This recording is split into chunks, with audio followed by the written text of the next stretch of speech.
To Nature by Samuel Taylor Coleridge. It may indeed be fantasy when I essay to draw from all created things deep, heartfelt inward joy that closely clings, and trace in leaves and flowers that round me lie lessons of love and earnest piety. So let it be.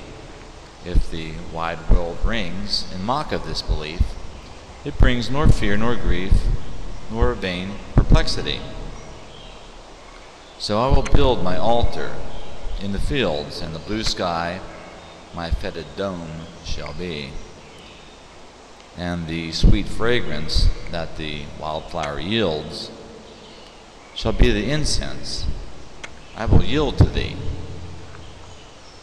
The only God, and thou shalt not despise, even me, the priest of this poor sacrifice.